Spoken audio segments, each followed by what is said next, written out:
the best academy. Hi friends, welcome to Harish academy. ఈరోజు వార్తలు నిలిచిన జాతీయ అంతర్జాతీయ రాష్ట్రీయ అంశాల గురించి, వార్తలు నిలిచిన వ్యక్తులు, అవార్డులు, పుస్తకాలు, మరి క్రీడా సంబంధిత సమాచారం, ఒక్కొక్క అంశాన్ని వివరంగా తెలుసుకుందాం. ఈరోజు ఫస్ట్ టాపిక్ వచ్చేసి ఇటీవల తరచూ వార్తల్లో నిలుస్తున్న, రెగ్యులర్గా రిపీటెడ్గా వార్తల్లో నిలుస్తున్న అంశాలపైన పోటీ పరీక్షలకు ప్రిపేర్ అవుతున్న ప్రతి ఒక్క అభ్యర్థి ప్రత్యేక శ్రద్ధను చూపండి.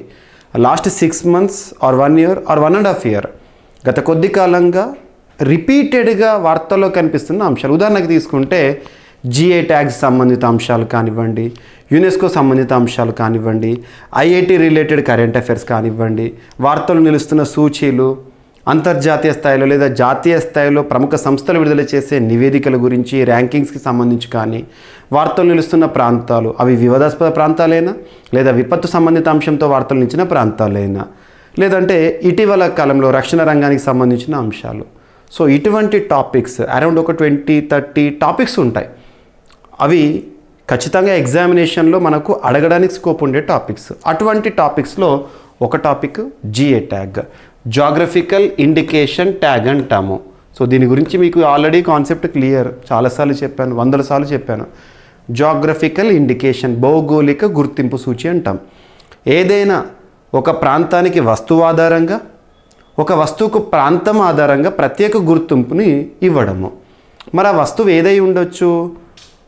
వండే వంటే కావచ్చు, పండించే పంటే కావచ్చు, నేసే వస్త్రమే కావచ్చు, లేదా కళ్ళకి సంబంధించే కానివ్వండి, what ever it may be. So అలా జిఏ ట్యాగ్, ఈ జిఏ ట్యాగ్ని మంజూరు చేయడానికి భారతదేశంలో ఒక చట్టం ఉంది. ఏంటా చట్టం అంటే GI of goods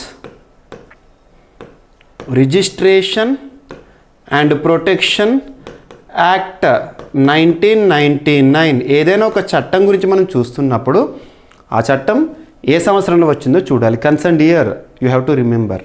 so GI of goods, geographical indication of goods, registration and protection act 1999. ఈ చట్టం ఆధారంగా భారతదేశంలో మొట్టమొదట జిఐ ట్యాగ్ పొందిన ప్రోడక్ట్ డార్జిలింగ్ టీ, అంటే వెస్ట్ బెంగాల్ రాష్ట్రానికి సంబంధించి టీ ప్రత్యేకంగా. సో అలా మన తెలుగు రాష్ట్రాల్లో జిఐ ట్యాగ్ సంబంధించి ఇటీవల నరసాపురం లేస్ అని చెప్పేసి లాస్ట్ 2 days బ్యాక్ మనం డిస్కస్ చేసాము.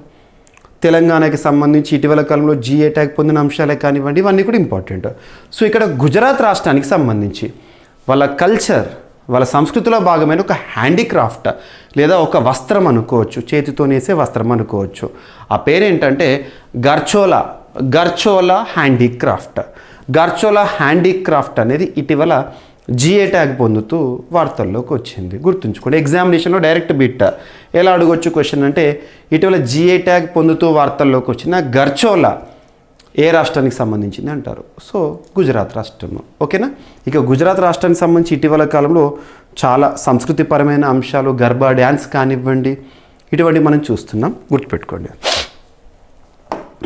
ఇక నెక్స్ట్ వచ్చేసేసి భారతదేశంలోనే మొట్టమొదటి లేదా ప్రపంచంలోనే మొట్టమొదటి అతిపెద్ద, అతి చిన్న, అతి పొడవైన ఇలాంటి ప్రత్యేక పదాలతో కూడిన కరెంట్ అఫైర్స్ మనం సూపర్లేటివ్స్గా డిస్కస్ చేస్తున్నాం.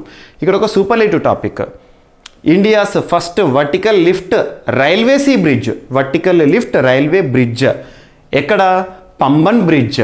సో పంబన్ బ్రిడ్జ్ అంటే ఇక్కడ మనకి తమిళనాడు రాష్ట్రం, మనం రామేశ్వరం వెళ్ళేటప్పుడు కనబడుతూ ఉంటుంది. సో పంబన్ బ్రిడ్జ్ అని గుర్తుంచుకోండి. The new Pamban bridge connecting horizons with engineering excellence, India's first vertical lift railway sea bridge అనేది ఇటీవల వార్తల్లోకి వచ్చింది. సో ఇది ఇనాగ్రేషన్ కూడా అతి త్వరలో మనం చూడబోతున్నాము.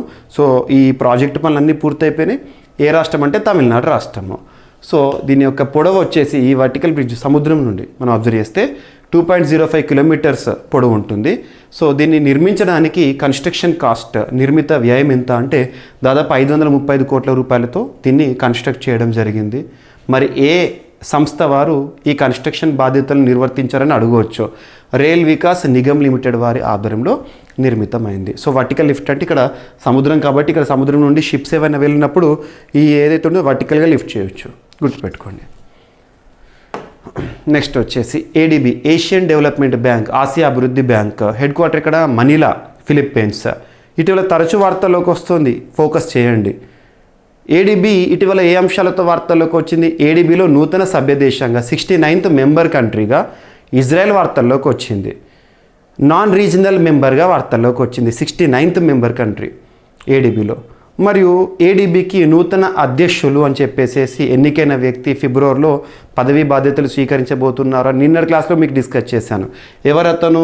మసాటో ఖండా. సో ఇలా ఏడీబీ తరచు వార్తల్లోకి వస్తుంది. ఈరోజు భారతదేశానికి ఏడీబీ రుణం అనేది వార్తల్లోకి వచ్చింది. $98 మిలియన్ భారతదేశానికి రుణ రూపంలో. సో దీని యొక్క ఉద్దేశం ఏంటంటే భారతదేశంలో హార్టికల్చర్ ప్రొడక్టివిటీ, ఉద్యానవన పంటల అభివృద్ధి కోసం దీన్ని ఖర్చు చేయబోతున్నారు. ఉద్దేశం గుర్తుంచుకోండి, సరిపోతుంది ఇంత మొత్తము. నెక్స్ట్ వచ్చేసి ఇటీవల కేరళ రాష్ట్రాన్ని తీసుకోండి. గతంలో వెస్ట్ బెంగాల్ రాష్ట్రమే కానివ్వండి, గతంలో తెలంగాణ రాష్ట్రమే కానివ్వండి, ఢిల్లీ కేంద్రపాలిత ప్రాంతమే కానివ్వండి, governor versus government, governor versus ముఖ్యమంత్రి ప్రభుత్వం ఘర్షణ ప్రాంతాలనేవి చూస్తున్నాం మనం. సో అలాంటి జాబితాలు ఇప్పుడు కర్ణాటక రాష్ట్రము. సో కర్ణాటక రాష్ట్రంలో ప్రస్తుతం కాంగ్రెస్ అధికారంలో ఉంది. కర్ణాటక రాష్ట్ర క్యాబినెట్ ఆమోద ముద్ర ఏం వేసింది అంటే, కర్ణాటక రాష్ట్రంలో కామన్గా ఎక్కడైనా కూడా స్టేట్ యూనివర్సిటీస్ ఉంటాయి కదా, రాష్ట్ర విశ్వవిద్యాలయాలు, వాటికి ఛాన్సలర్గా గవర్నర్ బాధ్యతలు నిర్వర్తిస్తూ వీసీలను నియమిస్తారు. సో ఇక్కడ కర్ణాటక రాష్ట్రం విషయంలో జరిగింది ఏంటంటే, గవర్నర్ బాధ్యతలను సీఎం గారు తీసుకోవడం అన్నట్టుగా. ఇక రాష్ట్రంలో స్టేట్ యూనివర్సిటీస్ ఏవైతే ఉంటాయో వాటికి ఛాన్సలర్గా సీఎం గారు ఉండే అంశానికి రాష్ట్ర క్యాబినెట్ ఆమోదముద్ర వేసింది. రాష్ట్ర క్యాబినెట్.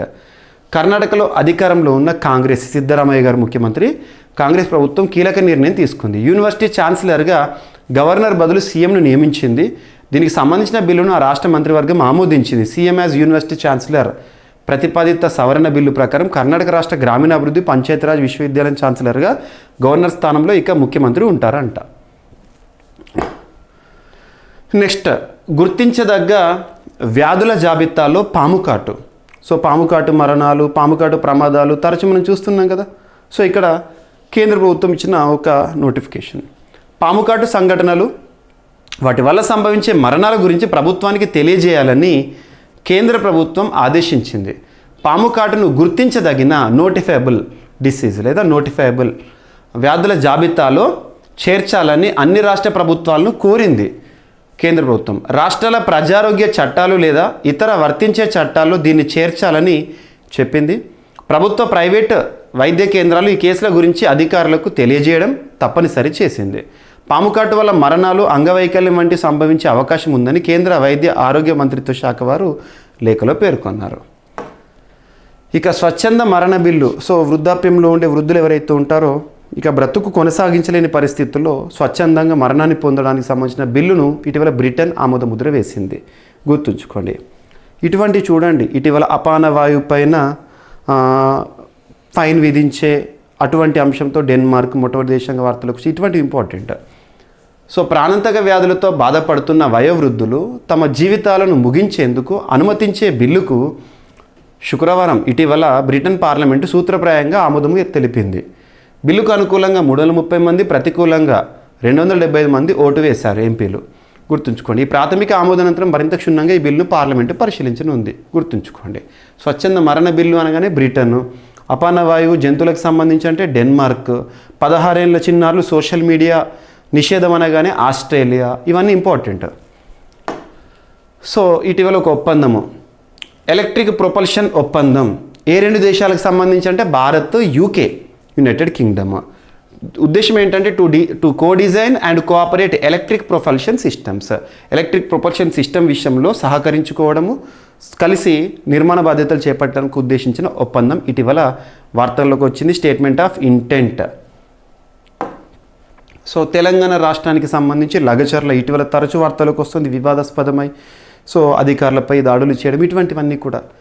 ఎక్కడ ఉంది ఇది అంటే వికారాబాద్ డిస్టిక్. సో లగచర్లో పారిశ్రామిక పార్క్ భూసేకరణకు తెలంగాణ రాష్ట్ర ప్రభుత్వం నోటిఫికేషన్ జారీ చేసింది. బహుళార్థ పారిశ్రామిక పార్క్ భూసేకరణ కోసం తెలంగాణ రాష్ట్ర ప్రభుత్వం నోటిఫికేషన్ జారీ చేసింది.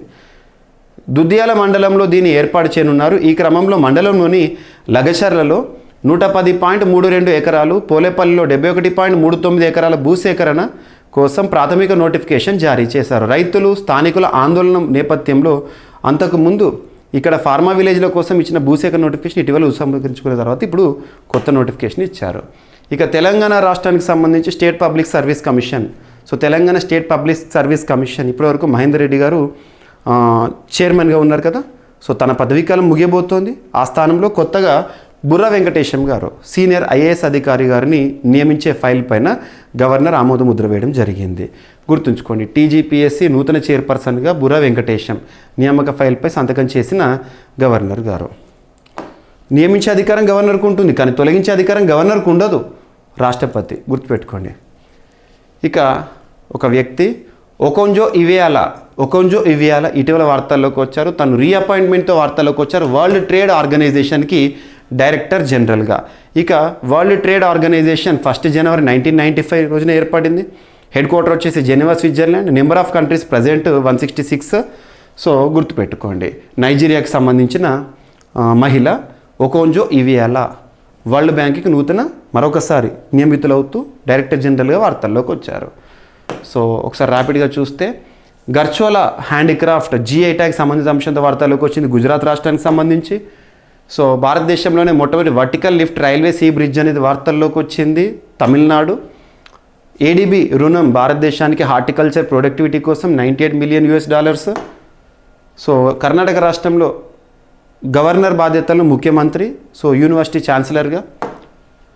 గుర్తించదగ్గ వ్యాధుల జాబితాలో పాము కాటును చేర్చింది కేంద్ర ప్రభుత్వము.